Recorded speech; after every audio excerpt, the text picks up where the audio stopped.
oduu teenyaa jalqabaatiin helikoophtarri itti aanaa muummicha ministeeraa Itoophiyaa fuudhee deemaa ture lafa dhahuun dhaga'ame. Mootummaan naannoo Amaaraatis helikoophtarri kun rakkoon teeknikaa mudachuu amaneera. Naannoo Amaaraatti muummicha ministeeraatiin helikoophtarri akkamitti lafa dhahe? Helikoophtericha maaltu mudate? Gabaasa bal'aa qabna. Oduu biraatiin haleellaa ganama irraa Iraan Israa'el irratti gaggeessiteen Israa'el irratti miidhaa olaanaan yoo dhaqqabu haga ammaatti Israa'el irraa namoonni 30 ol akka du'an gabaafame. Gama biraatiin Israa'el qondaala olaanaa Iraan yoo ajjeeftu faallaa isaa immoo gabaasa haarawaa baheen Israa'elii fi Ameerikaan oomisha niwukilaraa Iraan balleessuu akka hin dandeenye ibsa. Bal'inaan dhageessu. Oduu biraatiin hayyoonni kallattiidhaan yaada isaanii koomishinii marii biyyaalessaatiif dhiyeessuu akka danda'an ibsame. Koongireesii Federaalawaa Oromootii fi Adda Bilisummaa Oromoo dhiibee ijoollee tiktaakaroota walitti qabu mariisisaa kan jiru koomishinii marii biyyaalessaa Itoophiyaa amma immoo hayyootaaf waamicha addaa godheera. Gabaasa guutuu dhageessuu akkam jirtu daawwattootaaf hordoftootaan olee Global Media. Oduuf odeeffannoo keenya guyyaa irraa tokko jennee jalqabneeti jirra. Odeeffannoo keenya ijoo isaa amma dhageessan guutuu isaa isin biraan geenya. Haga xumura sagantaa keenyaatti dhaggeeffachuun yaada qabdan gara koomentiitiin nuuf barreessaa. Videoon keenya namoota hedduu biraa akka dhaqqabuuf immoo like, share, subscribe godhuun dagatinaa isiniin jenna. Kallattumaan gara gabaasa bal'aattiin isin qajeelcha. Oduu teenyaa jalqabaatiin helikoophtarri itti aanaa muummicha ministeeraa Itoophiyaa fuudhee deemaa ture lafa dhahuun dhaga'ame. Mootummaan naannoo Amaaraatis helikoophtarri kun rakkoon teeknikaa mudachuu amaneera. Yeroo ammaa naannoo Amaaraa keessatti waraana gaggeeffamaa jiru jidduutti bulchaan Itoophiyaa itti aanaa ta'an helikoophtara faana akka lafa tuqan gabaafame. Haaluma kanaan guyyaa kaleessaa helikoophtarri naannoo Amaaraa magaalaa Gondarirraa kaatee riizoortii Gorgoraatti buute rakkoo teeknikaa mudateen xiqqoo lafa dha'uu gabaasaalee mul'isan. Helikoophtarri kun kufuus haga ammaatti miidhaan cimaan gahe akka hin jirre ibsame. Haa ta'u malee gabaasaaleen humnoota finxaaleeyyii faannootiin walitti dhiyeenya qaban akka jedhanitti helikoophtarri kun kuftee qondaaltonni miidhamaniiru jedhu. Kan nama ajaa'ibu miidiyaaleen faannoo garii hooggantoonni olaanoon achi keessa turan du'aniiru jechuun gabaasaas turan. Guyyaa kaleessaa wayita helikoophtarri sun kufu qondaaltota helikoophtarittii keessa turan keessaa tokko itti aanaa muummicha ministeeraa Itoophiyaati. Qondaalli Abiyyi itti aanuun biyyattii bulchan kun sagantaa yuunivarsiitiin Gondar qopheesse irratti hirmaachuuf akka Gondar imalan himame. Sagantaa kaleessa yuunivarsiitiin Gondar qopheesse kanarratti itti aanaa muummicha ministeeraa Itoophiyaa obbo Tamasgan Xuruunaatiin cinaatti pirezidaantii mootummaa federaalawaa Itoophiyaa Taayye Asqasillaasee, pirezidaantii naannoo Amaaraa obbo Araggaa Kabbadaatii fi afayyaa'ii mana maree federeeshinii obbo Taaggasa Caafoo dabalatee hedduun helikoophtarittii keessa turanii jedhame. Haa ta'u malee haga oduu tana qabnutti miidhaan jara kanarra dhaqqabe hin ibsamne. Hunda caalaa gabaasni Daily Egypt immoo dhimma helikoophtara sanaatiin wal qabatee baase ajaa'iba ture. Daily Egypt battala balaan kun kaleessa galgala mudatetti maddeen faannoo wabeeffadheeraa jechuun gabaasa baaseen helikoophtarri qondaaltota olaanoo federaalaatii fi naannoo fe'ee ture. Naannoo Amaaraa keessatti loltoota faannootiin rasaasaan rukutamuun lafatti buufamee jedha Daily Egypt.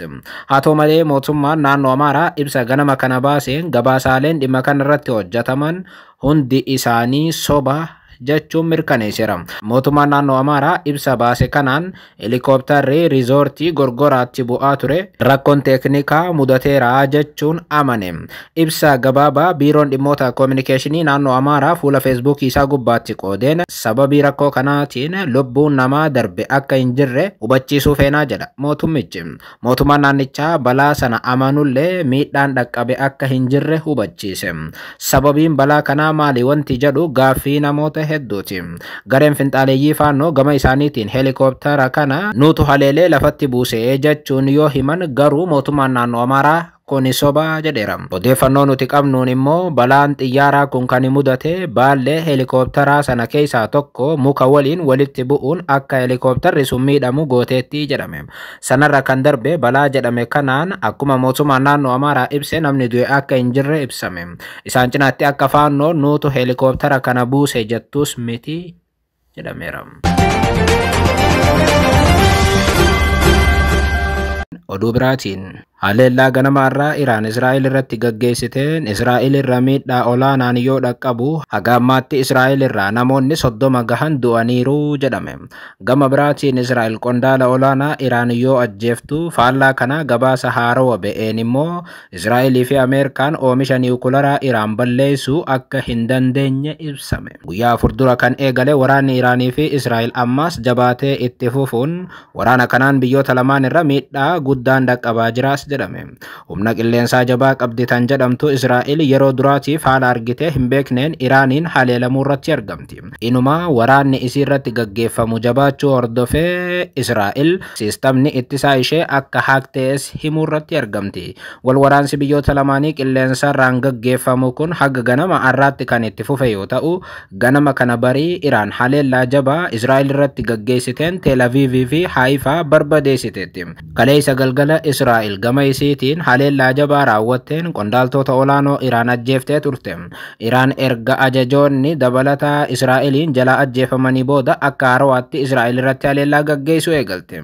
Iraan misaa'ila haarawaa fayyadamuudhaan haleellaa raawwachaa jirtu kanaan miidhaa olaanaan Israa'el irra dhaqqabaa jiraachuu miidiyaaleen Israa'el mirkaneessaa jiru. Ganama har'aa qofa yoo xiqqaate giddugala Israa'el keessatti namoonni 10 itti dhiyaatan ajjeefamaniiru. Namoonni 100 lakkaawaman immoo madaa'aniiru. Hedduun isaanii ammayyuu hospitaala Israa'el keessatti yaalamaa jiru jedhame. Magaalota Israa'el ijoo Teel Aviivii fi magaalaa buufata doonii Haayifaa keessatti ammoo dhoo'insi gurguddaan haga ganama har'aatti dhaga'amaa ture. Haleellaan Iraan walumaa galatti kan jabaate erga Israa'el bakkeewwan buufataa misaa'ila Iraan irratti haleellaa raawwattee booda ture. Haleellaa kaleessa raawwatame jedhameen immoo ajajaan tikaa waraana Iraan ajjeefamuutu gabaafame. Gama biraatiin erga biyyoota lamaan jidduutti lolli jimmata eegalee kaasee lammiileen Iraan 224 ta'an waraana Israa'eliin ajjeefamaniiru. Namoonni kun hundi namoota naga'aatii jedhame. Dhaabbileen idil addunyaa Israa'el daftee yoo harka hin kennanne keessuma araara hin buufne haala amma adeemaa jiruun Teel Aviiv dabalatee magaalonni Israa'el hedduun isaanii barbadaa'uu sodaa qabnaa jechaa jiru. Humni qilleensaa Iraan guddoo jabaa ta'uu baatus sagantaan misaa'ilaa Iraan akkuma halkan lamaan dabran kana mul'atan humna guddaa akka qaban hayyoonni waraanaa ibsuu irratti argamu. Giddugalli qorannoo tarsimoo fi idil addunyaa waraanaa akka jedhutti Teheraan dandeettii misaa'ilaa guddaa fi baha giddugaleessaa keessatti isa olaanaa ta'e ni qabdi jedha. Misaa'ilota gurguddaa baalastikii fi kiruuzii faa kumaatamaan kan ta'an Iraan ni fayyadamtii jedhu. Giddugalli qorannoo tarsimoof idil addunyaa misaa'ilonni fi dirooniiwwan kunneen meeshaa Iraan ittiin haleellaa raawwattu isa duraa akka ta'es ibsu. Gara fuula duraatti misaa'ilota kanaan haleellaan Iraan raawwattu hin dhaabbatus jedhanii amanu. Misaa'ilota kanaan Israa'el irratti haleellaan yoo itti fufe miidhaan Israa'el salphaa akka hin taane giddugalli qorannoo tarsimoof idil addunyaa mirkaneessira. Gama biraatiin Iraanii fi Israa'elis haleellaa babal'isuu isaaniitiin gama lamaaniitiin miidhaan dhaqqabus ni dabalaa jedhu. Giddugalichi jiraattonni Teheraanis ta'ee Teel Aviiv dabrees Jeruusaalem illee magaalaa gadhiisuuf akka dirqaman giddugalli qorannoo kun ni mirkaneessa. Haa ta'u malee namoonni yoo baqatanis waraana kana jala bakki dhaqan hin jiru. Bakka isaan jiranitti haleellaan qilleensaa raawwatamuu danda'a jedhame. Waraanni Israa'elii fi Iraan jidduutti gaggeeffamaa jiru kun dhaabbachuuf akka hin jirre biyyoonni lamaan ibsuu irratti argamu. Kun kanaan osoo jiru Israa'elii fi Ameerikaan iddoowwan niwukilaraa Iraan lafa jalaa barbadeessuudhaaf yoo yaalan balaan isaan qunnamuuf ta'an salphaa akka hin taane himame. Miidiyaan warra Ameerikaa CNN gabaasa isaa muraasa dura baaseen haleellaa Israa'el jimmata dabre irraa eegaltee dhaabbilee waraanaa Iraan irratti raawwatteen iddoowwan niwukilaraa dabalatee hedduun akka miidhaman gabaase. Haleellaa kana booda garuu sagantaa gabbisa niwukilaraa Iraan balleessuun hangam danda'ama gaaffiin jedhu keera. Dhimma kanarratti gabaasni dhaabbata Royal United Service Institute irraa ba'e akka agarsiisutti niwukilarii Iraan balleessuun salphaa hin ta'u jedha. Haleellaa humnaa guddaa fi gargaarsa Ameerikaa guddaa ta'e malee kun waan yaadamu akka hin taane Royal ni mirkaneessa. Kunis ta'u carraaqqiin waloodhaan biyyoonni akka Israa'elii fi Ameerikaa warshaalee niwukilaraa Iraan kanneen itti yaadamuun lafa jalatti gadi fageenyaan awwaalaman jala gadi seenanii haleeluudhaaf qormaanni guddaan biyyoota lamaa mudachuu akka malu qorannoon Royal kun ni agarsiisa. Qormaanni kun inni dura haleellaa cimaa akkasiitiin wal dhibdeen jiru hammaachuu danda'a jedha Royal. Lafa jalatti oomisha niwukularii kana haleeluuf yaaluun balaa akka qabu ibsa Royal. Tibbana Israa'el haleellaa raawwatteen bakka badhaadhaa niwukularaa Iraan guddaadha jedhamu Naataanz miitee akka turte gabaafamaa ture. Haa ta'u malee waraanni Israa'el dhugumaan lafa jala gadi dhaqqabee bakka sana waraaneera kan jedhu ammayyuu hin mirkanoofne. Iraan gama isiitiin bakka sana dhaqqabuun hin danda'amne jetti. Meeshaaleen badhaadhaa lafa jalaa Naataanz keessatti argaman hangam akka lafa keessatti gadi fagoo ta'an sirriitti hin beekamu. Tilmaamni tokko tokko gadi fageenya meetira 8 yookaan ammoo fiitii 26 akka ta'uu danda'an ibsu. Israa'el boombii naannoo meetira 6 lafa keessa gadi seenuu danda'u qofa akka qabdu kan himamu yoo ta'u, kunis tasuma Israa'el akka bakka sana dhaqqabuu hin dandeenye agarsiisa jedhame. Kanaaf yoo Ameerikaan gargaarteerraa kan hafe bakka oomisha niwukularaa Iraan dhaqqabuun ulfaata akka ta'e gabaasni Royal ni mirkaneessa. Oduu biraatiin hayyoonni kallattiidhaan yaada isaanii koomishinii marii biyyaalessaatiif dhiyeessuu akka danda'an ibsame. Koongirasii Federaalawaa Oromootii fi Adda Bilisummaa Oromoo dhiibee ijoollee tiiktaakaroota walitti qabu mariisisaa kan jiru koomishiniin marii biyyaalessaa Itoophiyaa amma immoo hayyootaaf waamicha godheera. Kanaanis hayyoonni ajandaa qabna jedhan yaada isaanii koomishinii marii biyyaalessaatiif akka dhiyeessuu danda'an haalli mijatee jiraachuu koomishinii marii biyyaalessaa arra hubachiiseera. Koomishinii marii biyyaalessaa Itoophiyaa adeemsa marii irratti galtee sassaabuu fi haala caalaatti walitti dhiyaachuun hojjechuun danda'amu irratti hayyoota waliin mari'achaa akka jiru gabaafame. Koomishinaroonni koomishinii marii biyyaalessaa Itoophiyaatii fi hayyoonni waltajjii kana irratti argamaniiru jedhame.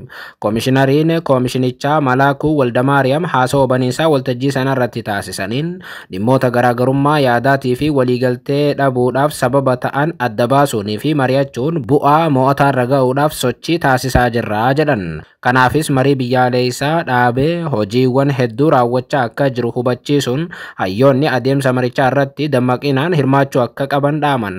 Mariin kun bu'aan akka biyyaatti barbaadamu akka galma ga'uuf gaheen hayyoota olaanaa ta'us dubbatan. Koomishinichi adeemsa marichaa keessatti hayyoonni akka hammatamanii fi hirmaannaa dammaqaa akka qabaatanii fi tattaaffiiwwan adda addaa taasifamaa jira jedhaniiru. Kanaanis hayyoonni waltajjii hawaasaa ajandaa walitti qabamurratti akka hirmaatan haala mijeessuu irra darbee ajandaawwan qabna jedhan hayyoonni kallattiidhaan koomishinichaaf akka dhiyeessaniif haalli mijataan uumamuu ibsaniiru. Kanaanis har'arraa jalqabdanii waan barbaadan dhiyeessuu dandeessuu jedha koomishinichi. Koomishiniin marii biyyaalessaa Itoophiyaa ibsa kana kan laate yeroo KFO fi ABO dhiibee ijoollee TikTok irraa walitti qabee mariisisaa jirutti ture. Kanaanis tibbana akkuma hedduun keessan argitan tiiktaakaroonni magaalaa Finfinneetti walitti qabamuu mari'achaa turan. Biyya qaamni siyaasaa gurguddaan marii biyyaalessaa keessaa dhiibame tiiktaakaroonni mari'atu jechuun hedduun dhimmicha mormaa turuun ni yaadatama.